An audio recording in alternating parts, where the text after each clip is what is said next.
চার দফা দাবি আদায়ে আবারও রাজধানীর অন্যতম ব্যস্ততম এলাকা শাহবাগ মোড়ে অবস্থান কর্মসূচি পালন করছেন মেডিকেল অ্যাসিস্ট্যান্ট ট্রেনিং স্কুল ম্যাটসের শিক্ষার্থীরা।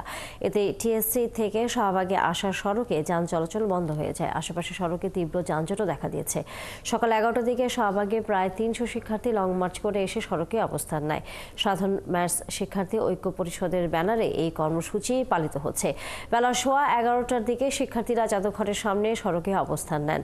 উচ্চশিক্ষার সুযোগ অনতিবিলম্বে উপসহকারী কমিউনিটি মেডিকেল অফিসার শূন্য পদে নিয়োগ প্রদান সহ 4 দফা ঘোষণা না পেলে শাহবাগ মোড় ছাড়বে না বলে হুঁশিয়ারি দিয়েছেন তারা। এর আগে তারা ফার্মগেট এলাকায় জড়ো হন।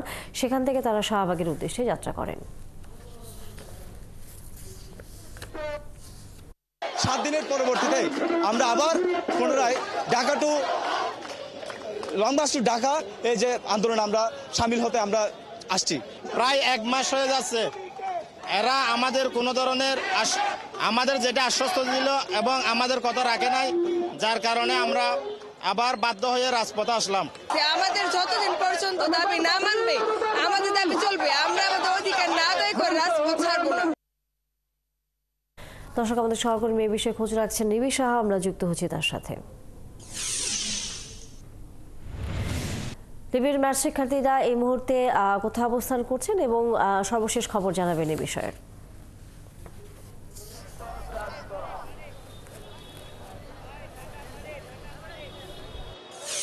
আসলে তানিয়া ঠিক আধা ঘন্টা আগে কিন্তু স্বাস্থ্য উপদেষ্টার একান্ত সচিব তিনি এখানে এসেছিলেন এবং তিনি কিন্তু আসলে শিক্ষার্থীদের সাথে কথা বলেছেন এবং তিনি প্রাথমিকভাবে যে তথ্যটি শিক্ষার্থীদের দিয়েছেন যে তাদের যে একটি দাবি, যেটি আসলে নতুন পদ তৈরি করার দাবি, সেই পদ কিন্তু আসলে তৈরি করে আগামীকাল প্রজ্ঞাপন জারি করা হবে বলে তিনি জানিয়েছেন শিক্ষার্থীদের। তবে শিক্ষার্থীরা কিন্তু সেই আশ্বাস মানতে নারাজ, কেননা তারা বলছেন যে আসলে এর আগেও তাদের আশ্বাস দেওয়া হয়েছিল, 7 দিন সময় নেওয়া হয়েছিল, কিন্তু সেই 7 দিনের মধ্যে কিন্তু আসলে তাদের দাবি পূরণের জন্য কোনো আশ্বাস কিংবা কোনো পদক্ষেপ কিন্তু আসলে নেওয়া হয়নি।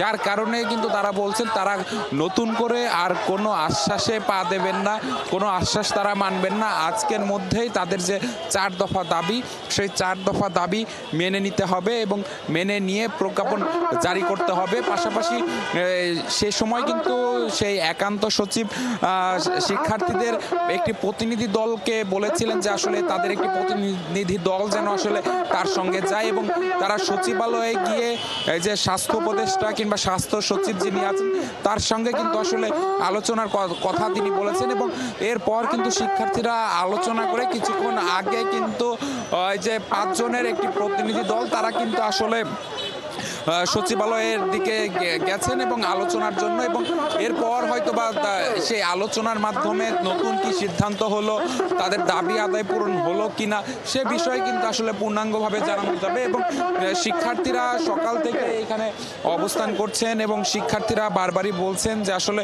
তাদের দাবি পূরণের আশ্বাস দিয়ে কেন সেই কথা রাখা হলো না, কেন সেই কথা থেকে স্বাস্থ্য মন্ত্রণালয় সরে আসলো, সে বিষয়ে কিন্তু তারা আসলে প্রশ্ন রাখছেন এবং তারা বলছেন যে আসলে নতুন করে কোনো আশ্বাসে তারা বিশ্বাসী হবেন না, কেননা একবার তারা আশ্বাস পেয়ে কিন্তু আসলে তারা রাজপথ থেকে সরে গিয়েছিলেন গত 22 জানুয়ারি, কিন্তু সেই 22 জানুয়ারির পরে কিন্তু 7 দিন পার হয়ে 14 দিন পার হয়ে গেছে।